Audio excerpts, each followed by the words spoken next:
Buenas, muchísimas gracias, doctor Montoya, doctor Aparicio. Gracias por la introducción. Vamos a hablar un poquito de cirugía metabólica, qué hay de nuevo. Eh, de entrada, digo, lo que hay de nuevo es que ha bajado en un 50% en todo el mundo, pero todavía hay muchas cosas nuevas y buenas de qué hablar. Soy consultor de Medtronic en la parte de metabólica y bariátrica para el conflicto de interés.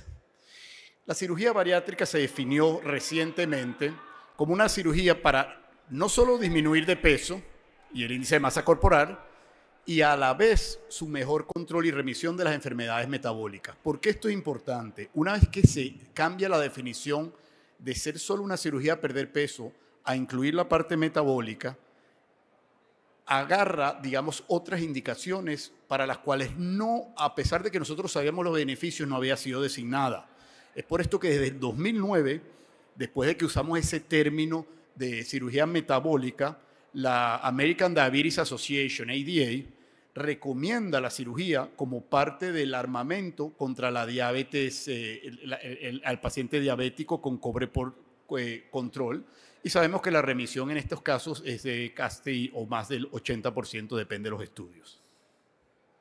Sabemos, a pesar de todo lo que vimos de las medicinas, de todo estos drogas mágicas que realmente son extraordinarias, vamos a estar claros, yo totalmente soporto este tipo de medicamentos para perder peso, lo que es el tirzepatide, el Ozempic, lo indico en varios casos. La cirugía bariátrica sigue siendo el único remedio a largo plazo para tratar la obesidad. Todavía nada se compara a más de 5 años y ni hablar a más de 10 años a la cirugía bariátrica, y creo que todavía estamos lejos de que salga algo que pueda a largo plazo ser mejor. Las técnicas, como hablé esta mañana, todo ha evolucionado, han sido ya más de 70 años y más de cirugía bariátrica, y como mostré esta mañana, de un avión, del primer avión sin motor al cohete en la luna pasaron 60 años, y ya la cirugía bariátrica va a cumplir más de 70 años, así que los conocimientos han evolucionado muchísimo en cirugía bariátrica. La pregunta es cómo llegamos a este punto de una cirugía solo para perder peso a la cirugía metabólica, y nosotros publicamos la revista de Escandinavia de cirugía todas las fases por las que pasó la cirugía bariátrica. Una fase pionera, una fase de expansión, y la última fase en la que nos encontramos es la fase metabólica. La fase pionera es cuando se empezaron a hacer todos estos procedimientos que, por suerte, por intuición o por tratar de variar cosas que ya habíamos visto que trabajaban, se empiezan a crear estos tipos de bypass como el yeyuno ileal, el yeyuno colónico, luego evoluciona a las gastroplastías como fue el bypass de Mason en los 80, las bandas no ajustables, sabemos Molina, un gran pionero en este sentido, luego se vuelven, Scopinaro y Douglas Hess hablan del switch duodenal, eventualmente viene la banda ajustable por el doctor Kuzmak, y se ve cómo se evoluciona con ensayo y error. Muchos de estos procedimientos tuvieron una mortalidad prohibitiva y otros tuvieron una morbilidad prohibitiva, y eventualmente salieron del armamento. La fase de expansión es cuando los cirujanos bariátricos pasan de ser el chiste de la cirugía general, porque para los que no están, los jóvenes que veo bastantes aquí, el cirujano bariátrico era un chiste. Los cirujanos generales se burlaban del cirujano bariátrico. Era algo así como uno a veces ve a los cirujanos plásticos, con todo el respeto, pero digo, como uno ve que tú no estás curando nada, el cirujano general en hace muchos años, hace más de 50 años, todavía antes de mi data de cirujano, no veía con mucho respeto al cirujano bariátrico. Eventualmente se vuelve una especialidad muy lucrativa. La parte laparoscópica la crea mucho más segura y con resultados mucho más aceptables, y es con el advenimiento del bypass laparoscópico hecho por el doctor Whitgrove en San Diego que empieza la fase de expansión, que crece realmente masivamente la cirugía bariátrica. Empiezan a haber estandarizaciones en cuanto a qué procedimientos hacer, cuándo las indicaciones que utilizar, se empiezan a crear en los centros de excelencia 2 o 3 instituciones específicas que monitoreaban quiénes tenían los volúmenes, exigían tener bases de datos para poder monitorear los resultados. Esto crea esa fase de expansión. Vemos que en esta misma fase sube la banda de ser el procedimiento más popular y empieza a caer al punto de que está por extinguirse la banda ajustable. Y también vemos en esa misma fase de expansión como la manga gástrica se vuelve el procedimiento más popular universalmente para perder peso quirúrgico. De ahí viene la fase metabólica. Básicamente el cirujano bariátrico gana el respeto, se conoce a la obesidad como la epidemia de nuestra época. A pesar de que tuvimos esta epidemia, gracias a Dios, temporal, la obesidad sí es realmente la epidemia de nuestra era. Para que tengan una idea, se espera que para el año 2030, estamos hablando en 5 años, eso no es dentro de 20 años, en 5 años el 50% de la población americana va a tener un BMI por encima de 30. Esas son las proyecciones en estos momentos. En estos momentos está casi el 40%. No estamos hablando de sobrepeso, estamos hablando de obesidad. Más de la mitad de la población americana va a ser obesa. Estamos hablando de más de 160 millones de pacientes. Por primera vez esta curva se frenó, digamos, esa subida algorítmica con el advenimiento de estas medicinas, los GLP-1. No solo eso, el cirujano bariátrico pasó de ser un simple operador a un científico. Se empezaron a crear las hormonas metabólicas, las hormonas el apetito, los mecanismos de saciamiento, la parte duodenal, la parte intestinal, y esto es lo que crea ese crecimiento en la fase metabólica. Esto es un gráfico que muestra los últimos 10 años, desde el 2011 al 2022, la masificación y cuál es la predominancia y la fraccionamiento de los procedimientos bariátricos que se están haciendo en los Estados Unidos. Esto es por el American Society de la Cirugía Bariátrica y Metabólica, donde, como ven, el 60% de los procedimientos es la manga gástrica.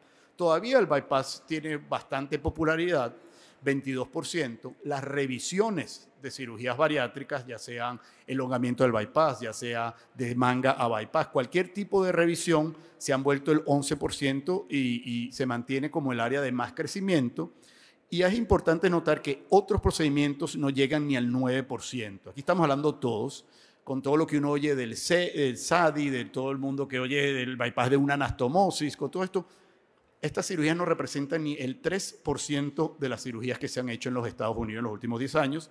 Y para que tengan un año en específico, el último que se ha registrado en el 2022, del MESQUIP, este es del Medicare, digamos una de las bases de datos más confiables. Aquí no son mentiras, estos son los que están pagando y ellos llevan su data. Esto no es una data llevada por doctores, sino llevada por las instituciones del Seguro Nacional Americano, que es el que paga, en donde la manga, como ven, es el 60% de los casos que se hicieron en ese año. Todavía esto es antes del advenimiento de los GLP-1, así que se hacían casi 200.000 casos al año en los Estados Unidos en total bariátricos. Este número ha bajado a la mitad. El bypass, el 23%. Pero vean lo importante de todas estas cosas que ustedes oyen, la manga endoscópica. Manga endoscópica ni siquiera se llegaron a 1.000 casos en ese año y no están más de 1.000, 1.500 casos actualmente. El SEIDI no es más de 1.000, 1.200 casos. El bypass de una anastomosis no llega al 1.000 casos. Esto es un par de años atrás y eso no ha cambiado mucho. No ha habido ningún boom en ninguna de estos tres. Solo quiero para que tengan un poco de la perspectiva. De nuevo, no estoy en contra de ninguno de estos, pero sí es importante porque uno oye SEIDI y uno jura que todo el mundo se está haciendo eso y resulta que no representa ni más de 1.000 casos al año en los Estados Unidos de un universo de casi 150.000 cirugías. En cuanto a innovación, ha habido muchos cambios, tanto en la cirugía bariátrica como en cirugía en general. La manga en sí no ha cambiado mucho. Esto puse un grafiquito para que vean cómo la hacemos. Los instrumentos se han vuelto mejores. Tenemos los bisturís de ultrasónicos sin alambre, que ya la gente de Covidian tiene una tercera generación curveada. Estamos hablando, las engrapadoras se vuelven mecánicas.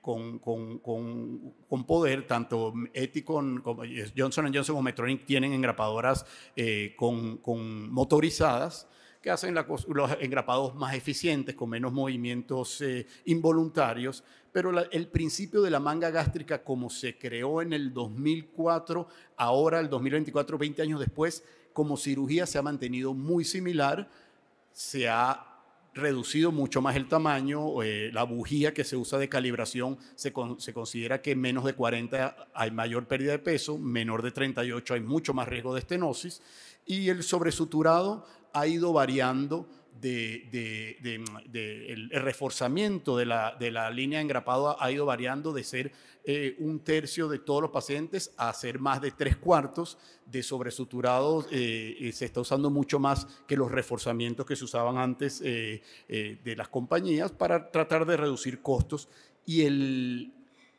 uso de estas y la técnica, lo que se utiliza, ha pasado de ser laparoscópica a cirugía robótica. Esto sí ha sido un cambio muy interesante. Hemos visto la parte robótica, como dije, no ha llegado todavía a nuestros países, va a llegar como todo lo que obviamente empieza en estos países industrializados con muchos recursos, mucho más para la salud que nuestros países. Y el robot ha tenido una inversión, ya dije, más de 20-30% en los hospitales y sigue creciendo, más compañías los están produciendo.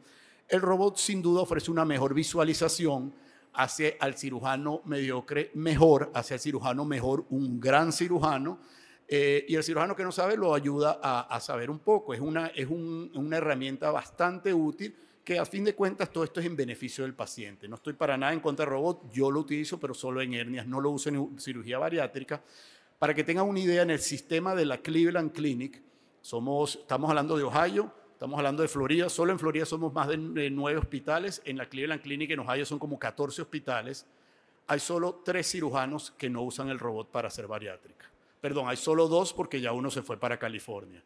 El doctor Emanuel Lomenzo, que es mi socio, y yo. Somos solo 2 cirujanos que todavía lo hacemos laparoscópico, el resto del sistema lo hace robótico. Lo interesante de esto es que se hizo un estudio interno de los márgenes de ganancia comparando las cirugías laparoscópicas con la cirugía robótica en los pacientes bariátricos. Los que lo hacíamos laparoscópicos teníamos entre 50 y 60% más márgenes de ganancia que los robóticos, de los cuales el margen de ganancia era un 20%. Y sorpresivamente ahí quedó el estudio. Siguen todos haciéndolo robótico, menos mi socio y yo, a pesar de que los márgenes de ganancia son más del triple cuando lo hace uno laparoscópicamente. Pero eso no es diferente en los Estados Unidos. Como en estos estudios, la tendencia del 2015 al 2020, en este estudio que vemos de Pensilvania, el crecimiento de la cirugía robótica en bariátrica fue de un 6% a un 18%. Se triplicó el uso del robot en cirugía bariátrica, tanto en la manga como en el bypass, como en las revisiones. En las revisiones se cuatriplicó, por las mismas razones que eliminar adherencias, trabajar en tejidos preoperados en el robot es una ventaja que no puede discutirse y es mucho más preciso tanto la visualización como la disección usando la parte robótica, pero laparoscópica sigue siendo extremadamente útil. No solo se triplicó el uso hace 5 años, sino que en los últimos 5 años las curvas se han encontrado y ya como ustedes ven, no solo en el sistema de la Cleveland Clinic, que es predominantemente robótica la cirugía bariátrica, para el 2023 ya la cirugía robótica había alcanzado a la laparoscópica en cirugía bariátrica. Así que en estos momentos se están haciendo tantos casos robóticos como laparoscópicos en la cirugía bariátrica. Como ven, ha evolucionado mucho el robot desde sus inicios al momento actual. Este es un video para que tengan una idea de cómo se hace la cirugía robótica. Estos son los brazos del robot, se hace la anastomosis. A la derecha ven el cirujano, el gran esfuerzo que tienen que hacer para crear una anastomosis gastrointestinal. Los que lo hacen laparoscópica, que sé que es la mayoría que está aquí presente, se puede dar cuenta de lo que exige corporalmente un procedimiento laparoscópico cuando es comparado con el procedimiento robótico y la precisión, sin duda alguna, del procedimiento robótico. El futuro del robot viene más todavía. Ya se hizo la semana antepasada, se hizo la primera cirugía totalmente robótica, no robóticamente asistida, totalmente robótica en animales. Se hizo una vesícula en porcino, donde el robot independientemente hizo la cirugía. No creo que nos vamos a quedar sin trabajo, pero la siguiente generación debería empezar a tener un poquito de nervios al respecto. El robot que viene, ya se sabe, las siguientes generaciones, es tipo Octopus, donde los brazos van a salir de la cama y va a ser un robot mucho más manejable. Estos son los proyectos de las próximas compañías, no de Intuitive, pero sí viene un robot bastante similar a los que están viendo aquí, no con su cabeza, pero sí vienen, como le dije, los brazos salen de las mesas ahorita para operar. Hay más intervenciones endoscópicas en la parte de innovación, no los balones, estos están desapareciendo por lo poco atractivo que es, lo engorroso que es ponerlos y lo inmediato que se recupera el peso cuando se quitan. Han perdido todos estos procedimientos endoscópicos, más no así se ha habido mucha promoción en cuanto al procedimiento de la manga endoscópica, que han oído el famoso endosleeve. Como ven, hay mucha bulla, muchas campanas y señales, pero no se están haciendo tantos como uno creería. Los resultados son mixtos, hay estudios que son cuestionables, aparentemente se están usando muchas medicinas para perder peso en combinación y esto ha hecho que se cuestione mucho los resultados de estos y la base de datos ha sido muy manipulable. No soy un gran amigo del único procedimiento bariátrico en el que no se respeta el principio de eliminar el fondo gástrico. Por alguna razón nadie ha querido pelear con esto. Y hay mucho marketing por debajo, pero no soy gran amigo de la manga endoscópica, pero los que la hacen les gusta y la prueban. Ha habido un par de trials del Merital donde se respeta, pero como digo, es un procedimiento que no respeta los principios básicos de cirugía bariátrica. Hay otros, es el EndoZip, que es otro, sé que estoy un poquito estrecho de tiempo, voy a tratar de eso para que vean, esto es simplemente un device que crea la manga endoscópica un poquito más eficiente usando el principio de una máquina de coser, donde se succiona una línea continua de la mucosa gástrica y se sutura así mismo, como lo ven, como un cierre. Voy a poner el video, básicamente la animación, se absorbe eso y la sutura pasa totalmente continua para crear esto. Esto todavía no está todavía en trials y no ha salido al mercado abierto. Hay también nuevos proyectos para intervenir en la mucosa duodenal, como es la ablación, electrodos. Todo esto está siempre en fase experimental. No ha habido grandes progresos al respecto, pero sigue evaluándose la mucosa duodenal como un factor de control de la diabetes sin tener que hacer cirugía. La parte más importante, el doctor Sundell, creo que va a hablar más adelante de esto en más detalles. Esto es lo que está ahorita, digamos, más de moda y ya es una realidad. Son los imanes, los magnetos, para que tengan una idea. Hay dos compañías principales, esta es una, la que me parece más sensata, pero las dos son igual de eficientes, en las cuales se ponen dos imanes circulares y se conectan. Esto es en un ser humano, este fue el primer video, este video me lo dio el doctor Teixeira, que es el que lo está haciendo en Orlando, un antiguo fellow nuestro.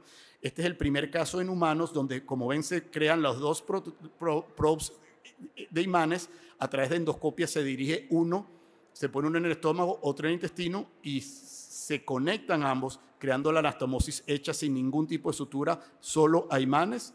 Por ahora las investigaciones han creado bastante éxito y la idea es crear anastomosis no suturadas y crear bypasses puramente endoscópicos eventualmente.